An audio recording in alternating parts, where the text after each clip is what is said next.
introduction, and I would like the panel members to briefly introduce themselves, starting from my left. Good afternoon. So I'm Prateek Sankla. I'm founder of White Carbon Motors, and I have been into the EV industry from past 10 years. We have 3 patented design scooters, and we are majorly into manufacturing of electric two-wheelers, and we are into service also, service providing systems. Thank you. Good evening. I'm Bhuvan Patel from Raikam Automotive Private Limited, country head purchase, having 23 years of experience in the automotive industry, the same in the purchasing department. Good afternoon, everyone. I'm Ramanuk Manu from Marcos India Private Limited. I am industry manager for electric vehicle and aerospace segment, and Marcos deals into measurement, inspection, and testing equipments to supply quality control equipments to ensure the better quality of EV products. Hello everyone, I am Priyank Rakholia, the founder of Samarthi Mobility. So we are going to launch our electric bike in the end of this year. We are into the business since last 3 years, heavily dependent on the R&D, and we have more than 52 different patents into the industry for the different products. And yes, we are also working into the different components as well. Thank you. Good afternoon everyone, my name is Saravana Kumar. I am the director and CXO for Musashi India. We are into powertrain product manufacturing and e-axle manufacturing for two-wheeler and three-wheeler. Prior to Musashi, I was with the Anand Group, Maruti Suzuki and TVS Motor Company. So overall I have 24 years of experience. Thank you. Thanks everyone. And since it's a second session, we'll try to make sure that it remains equally interesting as the first one. Probably some of the questions which we had were already answered by the first panel. So yeah. So before we begin, let me just set the context. In terms of understanding the economy's pulse, we look at so many high frequency indicators. It may be in terms of direct tax collections, GST collections, credit growth, deposit growth. And there we typically look at on a monthly basis how has been the automobile sector performing on a wholesale as well as on the retail side, CM and FADA data on a monthly basis. So that way it's very important to understand where the sector stands. Post-COVID, over last couple of years, the sector had been doing pretty well, and possibly GST rate cut was one of the, to my mind, fantastic decision, and that's where the sector had a great fillip till last month. Also, the sector is undergoing a transition wherein we see a lot of EV penetration happening, a bit on a slow basis, but it's on a steady basis. The aspiration is to reach up to 30% EV penetration by 2030. So that's a big number to achieve. And in that direction, importance of localization is pretty much there. Because currently, if you see in terms of EV, almost a major component, be it batteries or motors, we have a significant import dependence. And unless and until those things are addressed, it will be very difficult to achieve the kind of penetration which we are looking at. And in today's time, probably the localization, everybody has understood the importance of things we have been looking at last 15 days. So that's where localization is going to be a very important factor as far as automobile sector is concerned.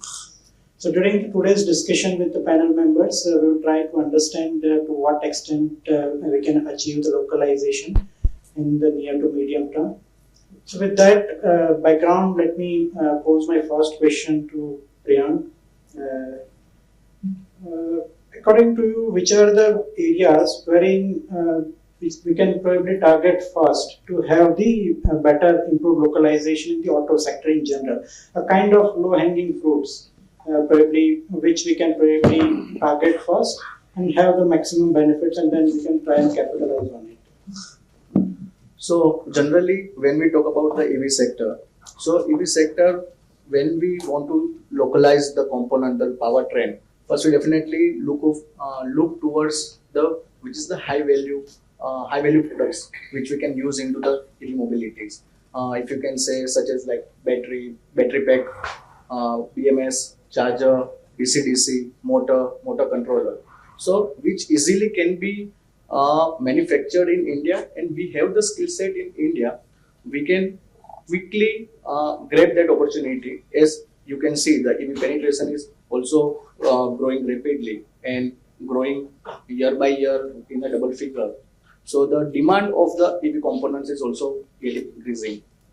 So if you say like 3 to 4 years ago, most of the EV components are being imported from the particular country. But now if you can see, so many manufacturers also come up with the new technology as well. So definitely we should, if we focus on the core technology products, which I already mentioned, definitely we can reduce the import dependency of the countries, and we can also maybe can export our technology to the world stage as well. Like in Samarthi Mobility, when we started this company, at that time we have two options. One is to directly import the product from the country and start selling to the market. But what we have decided is, no, we don't want to do this thing. We need to have control on our technology first. So since last 3 years, we have developed our R&D team. So right now we have like 105 people in the R&D itself, and we have developed motor controller, BMS, battery pack management system, DC-DC, charger, and display as well. And now we are going to launch our product in the end of the year. So it helps us to reduce the dependency of the technology, and also if you see the like supply chain disruption in such a war time. Right. Especially you talked about the EV side, especially because you have been in that particular business. But on ICE side also, can you add anything, probably which are the low-hanging things we can probably try and pick first so as to have a better localization? Because ICE is a mainstream, while EV is gaining momentum. But anything on the ICE side you can think of? So if we say the ICE side, the ICE segment is pretty much mature into India. You can see like since almost like more than 50 years, the vehicles are being made in India. Also, there's so many back-end technology has been already developed in India. What we are more focused is on now the core technology, and core product is the most important thing, such as like the most important thing is, you can say like metals. So metals are still dominant on some countries that we need to start producing in India in the you can say in volume, because at the end the price is also is dependent to manufacture the ICE vehicle as well. Understood. So while you talked about the areas which we can probably target first, my second question to you, Prateek, is which are the key factors which are limiting the widespread EV adoption? We see the double-digit growth is there, but in terms of penetration, as somebody already said, it's around 8%. The aspiration is to reach up to 30%. So the penetration is still low. So according to you, which are the factors which are limiting this penetration, and how we can probably address those areas so as to have the penetration at a reasonably higher level? So basically there are three major factors. So when you started with the GST thing, so in EV specifically when we buy components, it is given at 18% GST, and a fully finished scooter is charged at 5% GST. So that 13% of capex is being blocked. If that can be eased out, that material can be used, that capex can be used into R&D or next other innovation stuff. The second point is the charging infrastructure. So basically, India has grown its own charging infrastructure, but how many of those charging infra are properly working and capable enough to provide service to the industry or the consumers? So that is the bigger question. So we don't need numbers, but we need accountability, which lead to the third point is after sales and service, and the major part is battery. Let's say there are multiple manufacturers across pan India. Manufacturer is based out in Maharashtra and the customer is based out in Jammu and Kashmir, right? And if they are facing a battery level issue, then what is the solution which EV industry has? So the simple solution is you have to send the battery back to Maharashtra to get it repaired, or either you have to increase the number of inventory of spare batteries. That is also highly capex issue. So to provide skill side on the battery repairing is the major thing which would help adoption of the EV in India. So these are the basically three major points which I personally believe this would help the penetration of EV in a much faster way. Understood. So you broadly talked about an inverted duty structure, which is actually blocking the funds for the company. But second two aspects, I think a few days back I had been there at Tata Motors Investor Day conference. So there they showed us it's more about the awareness issue in terms of EV adoption beyond anything else. Because they showed us an entire map of Tata Motors Nexon running from Jammu to Kanyakumari, an entire EV car. So there is a whole set of value chain which has been in place. There is a charging infrastructure which is also available, you can charge, and there is an awareness which is required to reduce the range anxiety. So probably to my mind, probably whatever factors you highlighted, those are well placed, but I think the awareness is also one critical aspect. So if that is addressed, then probably there could be a better adoption. So with that, Raman, my question for you is, we all are aware as far as EV batteries are concerned, it's largely the assembly work which happens here. Let's be frank to that fact. We don't have penetration entirely across value chain, be it polysilicon to ingot to wafers and then cell and then batteries. So how can we get into this entire value chain so that we have a presence across the value chain and we have a full control over the cost aspects? That's a very good question, Hardik. I would say before answering to your question, I'll just ask few things from everyone that where we currently are standing in EV manufacturing. As you rightly said, batteries, we are just producing battery packs over here. And I would say 30 to 40% of the cost in EV manufacturing is of battery, and rest lies in the controllers, motors, and other things. So localizing other products and some products of batteries makes a good impact and will establish this EV ecosystem. I would say, if I say that currently we are having dependency on cells, materials, everything over there in for the for buying these materials from outside the country. So I see three major factors which will we can localize the battery production set up in three major categories. First is cell. We have a PLI scheme and FAME scheme in place, so we can localize the cell manufacturing. Second is material. Material means if we can localize the cathode anode material, definitely this will give the boost. Third, I would say raw materials, but raw materials, we don't have ambient amount of raw materials available here in India. So what we can do, we can have the strategic partnership with other countries who are having rich in raw materials which are being produced for this cathode and anode material. So we can have a strategic partnership and we can develop infrastructure through which we can gain the technological know-how also, so that this complete ecosystem could be built properly. Understood. I think still assembly work is there, but I think a few companies have started into the cell side. So backward integration has started. It's not that it has been almost absent, but yeah, it will take some time to see a meaningful progress in that. Bhuvan, my question for you is on the AI ML. So today, no discussion is over without discussing on AI and ML. So, how do you see the use of artificial intelligence, machine learning, predictive analytics, telematics? In which particular areas of localization you can see these things can play a pivotal role?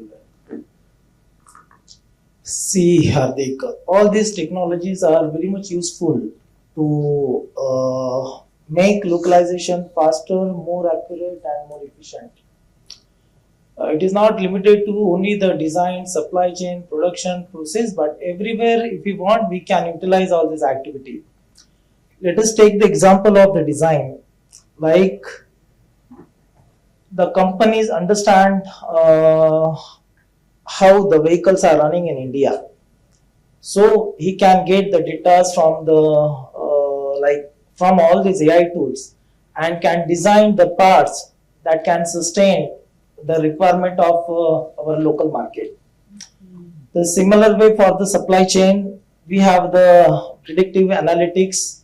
We can identify the risk in the supply chain. We can see digital supply chain tools where we can have the real-time data from the suppliers to monitor their progress or logistic situation and overall supplier performance. There are many ways. The other side, for the supplier selection, I can say, we can easily map the manufacturing facilities with all these AI tools. It is not we need to draft or assess the supplier. In terms of assessment, the facility assessment, the methodology assessment, the quality level, everything we can do very fast.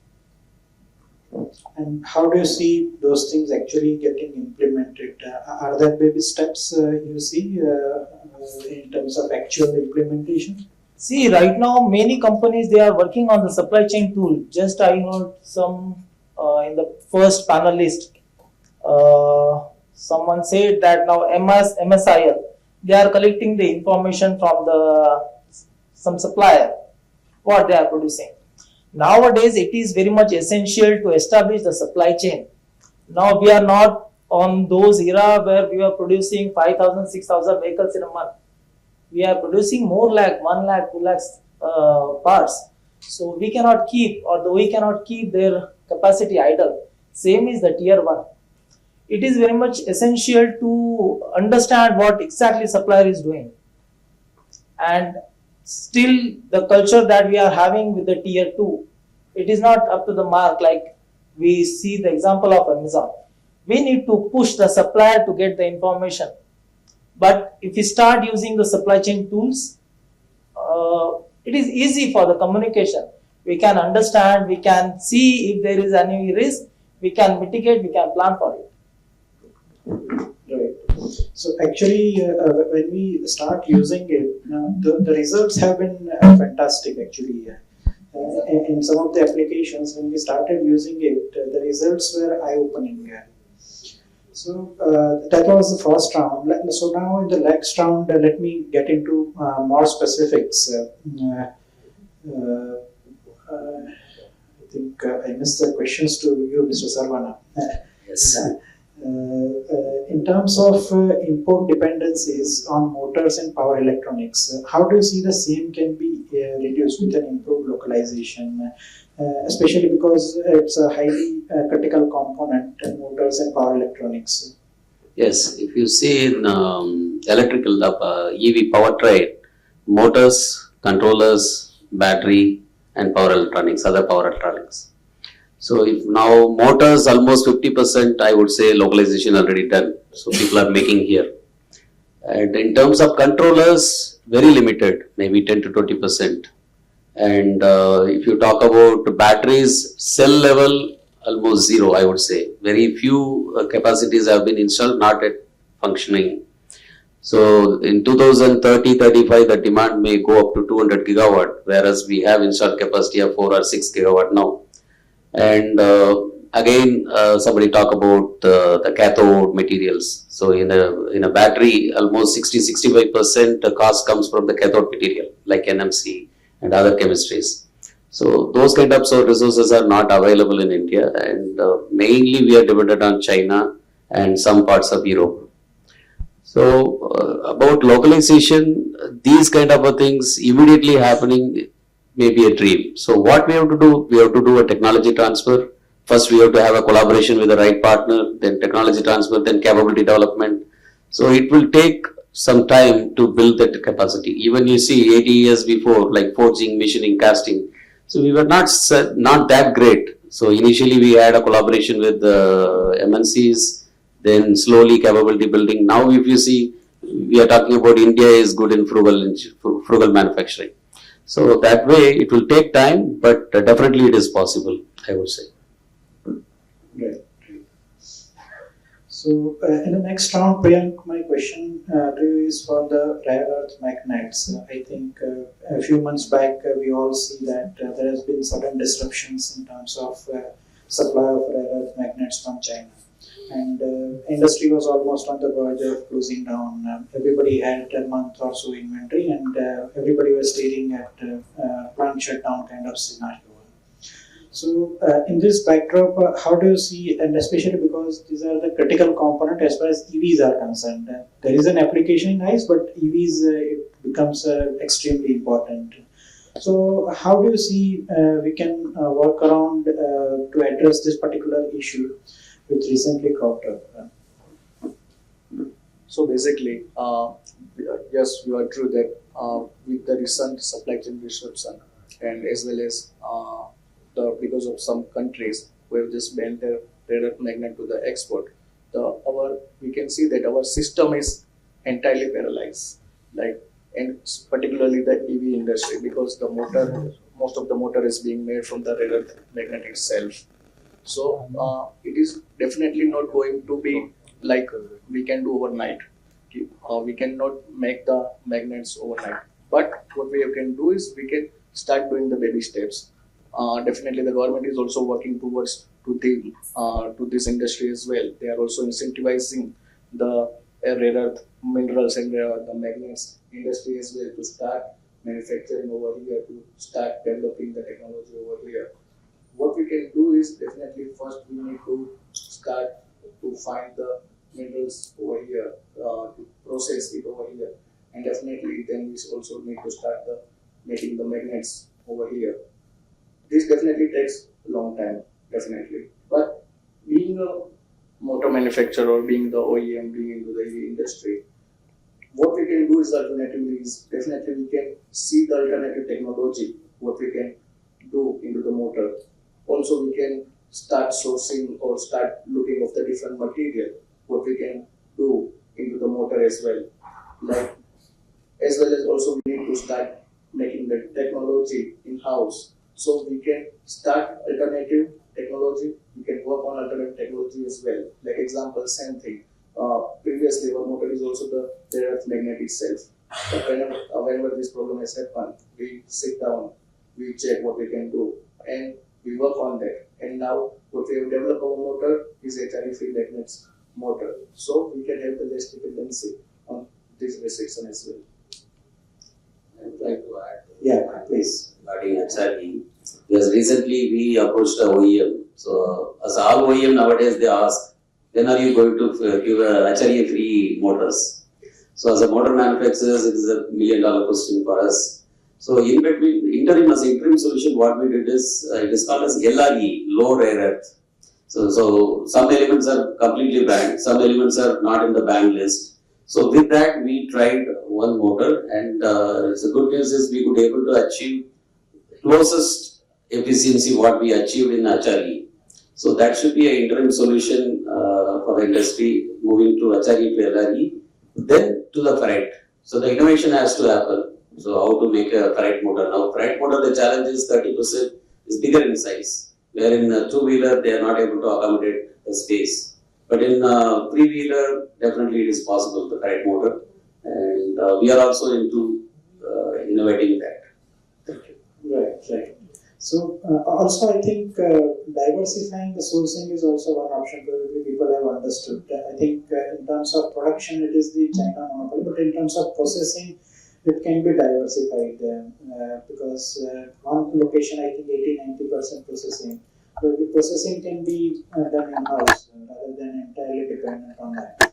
So, Pratik, on next question is on the again specific on the semiconductors. So we discussed in I think first discussion also. We hardly have any semiconductor manufacturing here. There are plants and certain companies have initiated discussion around that. So, how can we develop an indigenous value chain for the semiconductors, right from the designing to final manufacturing? So, developing semiconductor is a very big and lengthy process, and it would invest billions of dollars. So aiming to that is a good thing, but again, I'm a very practical and I'm a very practical person.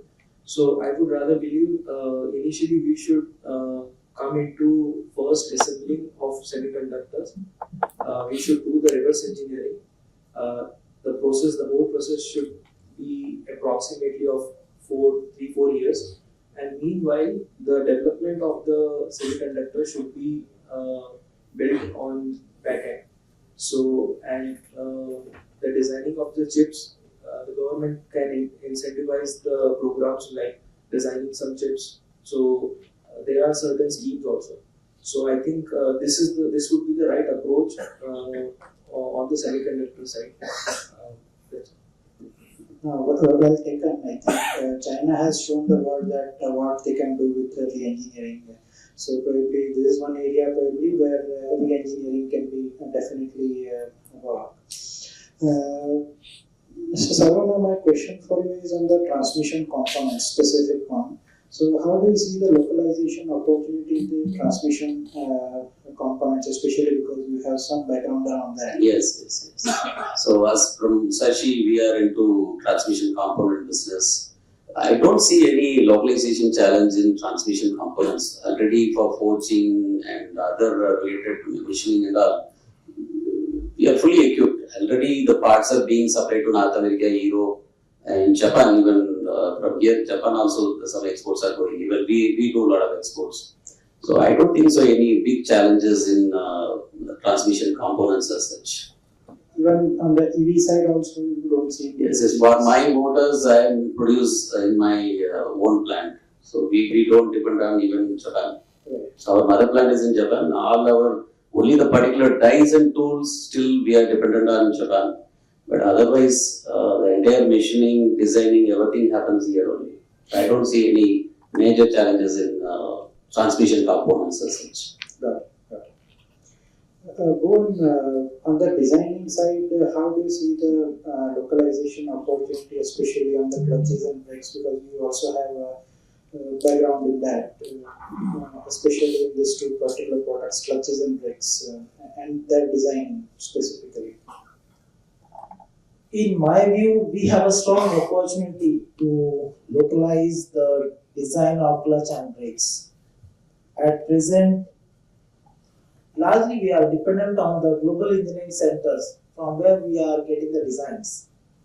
But if we carried out all this designing activity locally here in India, the design engineer can easily understand the requirement of local market. He can easily communicate with the OE customer, then supplier.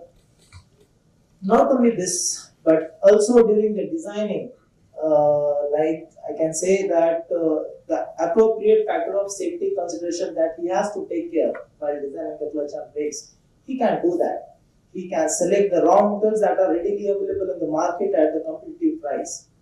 So if we start design and development of this clutch and brakes here in India, for sure the development time will reduce, the cost will optimize, and it can have an efficient supply chain. Right. So, follow up to that is for you, Raman.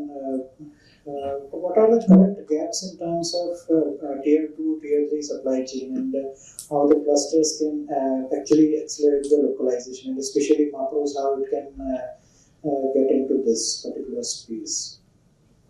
Pratik, I would say first we need to move from the downstream production of the EV batteries to the upstream production. Talking about tier 2 and tier 3 suppliers, because I've been working in this industry and I've been interacting with many tier 2, tier 3 suppliers. EV components require high precision. EV components require high quality. So the know-how, we should give the know-how to the tier 2 and tier 3 suppliers. Tier 1 I'm not talking about, they are well aware about it, but tier 2, tier 3 suppliers should give the know-how, should have the know-how of the quality standards to produce the EV components. Secondly, we see in India there are very limited scale investment they are putting up, especially tier 2 and tier 3. So we can encourage them to put the investment so that they can also someday become tier 1 and tier 1 supplier also. So, and thirdly, I would say the quality standards, where, as you say, where I will just put in where Marpos can support it. Marpos is very well known for measurement, inspection and testing. So Marpos can support to tier 1, tier 2 and tier 3 supplier in ensuring the quality of all the supply chain. Supply chain, I would say, be it a motor, be it batteries, anything if you want to measure, test, precisely measure, test electrical and leakage testing, everything we can provide the solution so that the standards can be met, which is already being set by European countries and China.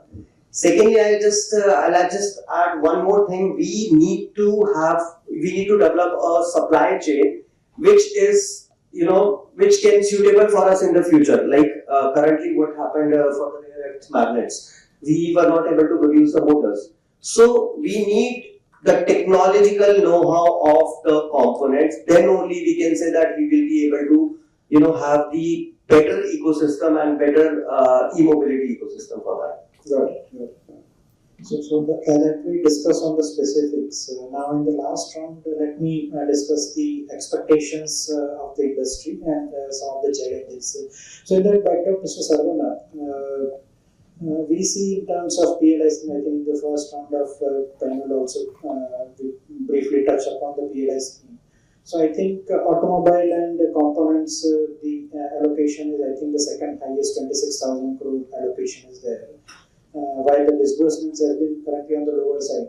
So how do you see this large quantum of PLI scheme helping the localization? Do you really see any movement on ground because of the PLI scheme? The PLI scheme mainly targets for large scale industries, like FAM is mainly for consumer oriented.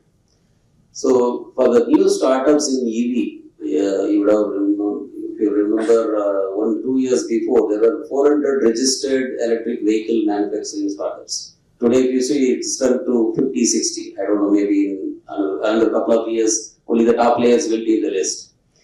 Because these guys are not getting any benefit from PLI scheme. Because there is some investment threshold, some 500 crore, 1,000 crore threshold is there. So that the new EV startup is not doing that much. That way, we invested in a EV startup, a small startup company, where we are struggling with 5 years down the line, we are struggling with cash crunch now. So, PLI scheme really helping the bigger industries where already they are in a good position. So, due to that scheme these days. So, maybe government should look how to more focusing on how to support MSMEs also in that segment. So recently I attended an Indo-Japan forum. In that they were telling about Japan's MSME sector GDP is 55% to their country. Whereas India MSME sector is contributing only less than 30%, 25-27%. So really we need to work on tier 2 and tier 3, where Raman was talking about tier 2 and tier 3. OEMs are taking care of tier 1. So the TPM, TTM, everything in the executed level. But when you go to the tier 2 and tier 3, it stays as a jargon. Nowhere it is implemented. nowhere they are getting benefited out of. So the tier 1 has to stretch and handhold the tier 2 and tier 3 so that this industry revolution will happen. So PLI scheme, for me, the large scale manufacturers are getting benefit, but not small scale manufacturers or medium scale. Understood. And that's why the actual disbursements are also reasonably on the lower side. Yes. So Priyank, my question to you is, as a industry side, what kind of policy levers you expect so as to have a significant impact in terms of localization? Policy side, what kind of levers you expect? So if we say the policy side, so definitely the most important thing into the EV is the, if we say what we are importing is the better cells. So definitely we need to manufacture the cells in India first. If we have the good advantage on the cells, and the government is also pushing in terms of the scheme and in terms of the PLI as well to manufacture the cell over here. So it is definitely help EV industry to have the good strength in terms of this to expand the EV penetration in this. Also, the government has already introduced the FAM subsidies. The previously they have pushed almost like per vehicle 25,000 rupees. So that helped the accelerate the penetration of the two-wheeler into the market. Definitely they gradually dropping down there. But yeah, the penetration is already increased because of that. What we can expect is definitely still EV industry need the push from the government as well. Some as in the tax benefit, you can say like still there is a 5% GST is there, and the import what material we are procuring is already says that 80% is there. So definitely there is 13% working capital blocks is there. How we can optimize this thing? Also on innovation, how the government is subsidize the innovation on that as well. They definitely need to look after it. So you touched upon the policy changes, but what about whatever they've already implemented, kind of ALMM or BCD? So do you really think BCD is actually denting the EV side because your procurement costs are going up? Because on one hand, that is protecting the domestic manufacturers who are manufacturing solar modules or something. But on the other side, from an EV side, how do you see the BCD? Is it a deterrent or it's a neutral for you? I can say it is a more on a neutral side in the BCD scheme as well. Okay. So, Bhuvan, while we discuss on the policy changes which we expect from the government side, what kind of regulatory changes you think can accelerate the component level indigenous manufacturing? In my opinion, the first should be the strong mandate for the localization.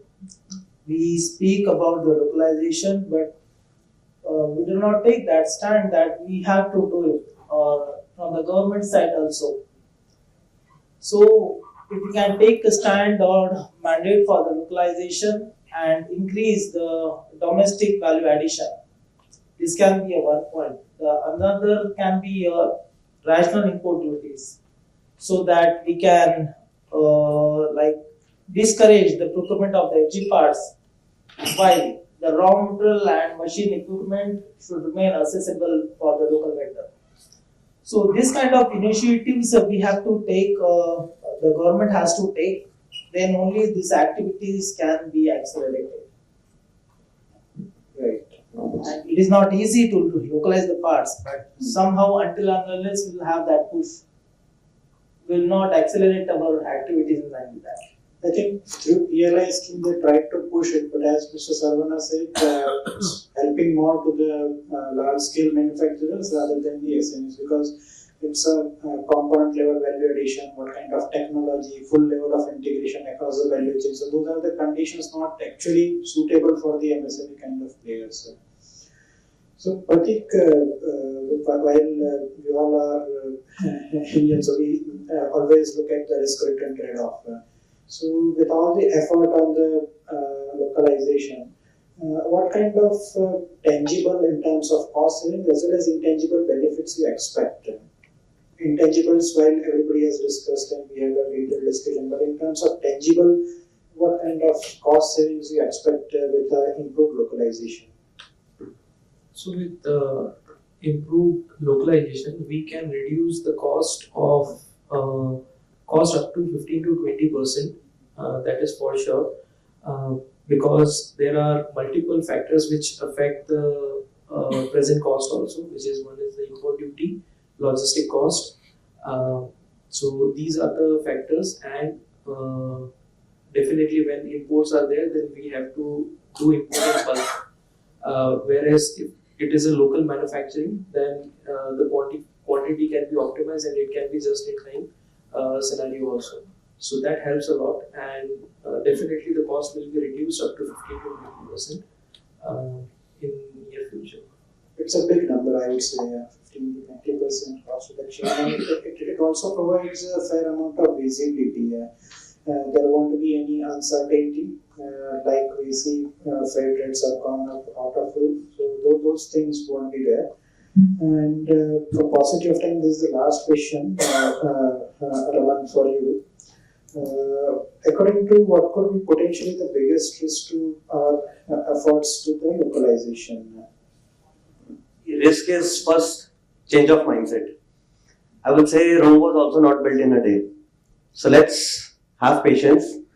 And the most, the risk which I feel is there is technological dependency. We are totally dependent on technologies from other countries. So let's, before building this ecosystem, let's have the technological know-how first. We have skilled people available here. We have engineers over here. So let's teach them about the technology, that how this ecosystem will be built and what can be done so that India could be not only the EV manufacturing hub but global leader for the EV. Complete ecosystem. Secondly is, someone was talking about policies also. We need a stable policy in place. Frequent changes in the policies makes one unaware about the things. So stable policies should be there. If it would be there, definitely India will boom in EV sector. Right. So in summary, there are no downside, only upside is what you are saying, localization. So that was an interesting discussion with all the panel members, and really thankful to share your very insightful thoughts on the subject. So with that, I conclude the discussion. Handing over to you. Any questions from the audience?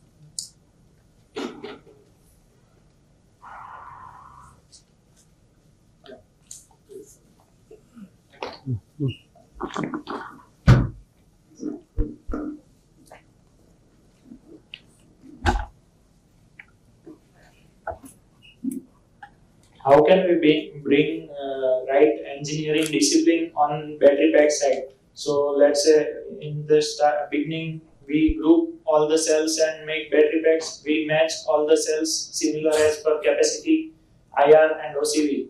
So at scale it is not being followed by the OEMs. How can we bring that discipline?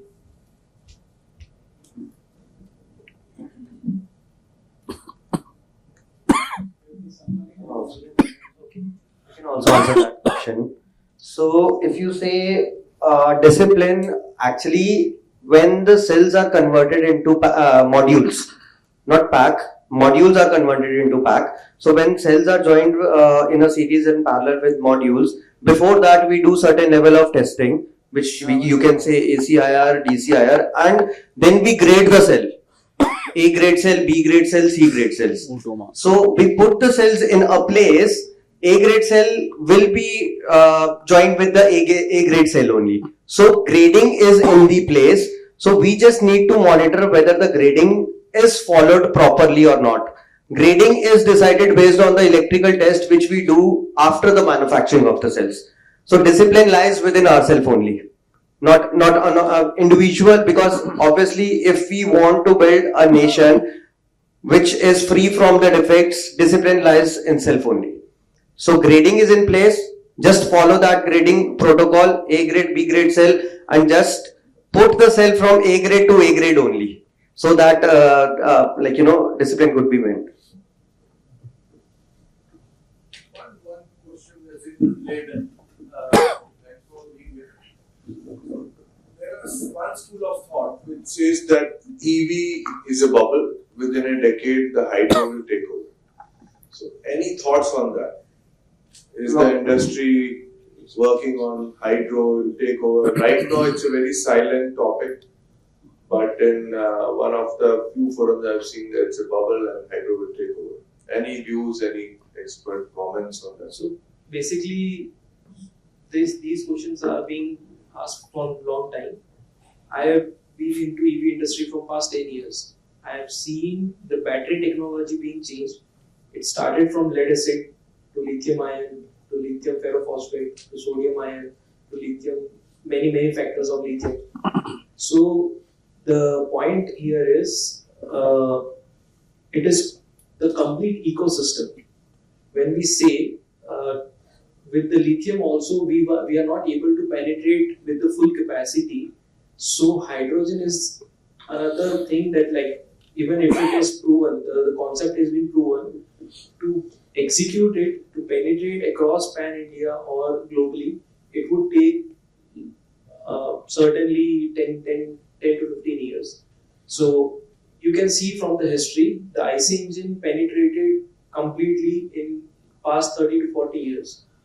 So the same journey goes with all the technology. So first we have to finalize and finalize the technology, and then the penetration would start. And the penetration itself would take at least 10 years to get at least 30% of the market. In addition to that, hydrogen, when you talk about hydrogen, there are two ways to look at it. Everybody is talking about green hydrogen these days. So manufacturing cost of a green hydrogen vis-a-vis a grey hydrogen, there is a significant delta currently. So unless and until that gap is breached, there cannot be a commercial viability of a hydrogen vehicle. That's number one in terms of commercial viability. In terms of technical viability, probably the people here are intelligent. I have a finance background, but to what I understand is in terms of application of hydrogen, probably transport comes at the last. Probably it's more about the first utilization on the ammonia side, fertilizer side, and then probably transport will come at the last. And in the transport also, it will be more on the CV side, commercial vehicle, rather than two-wheeler, three-wheeler, or passenger vehicle. So the cost will be significantly high, probably on this commercial vehicle where you need to apply for a longer distance. So there probably it can get into a first penetration, and probably rest of the segment of the auto will come at a very later stage.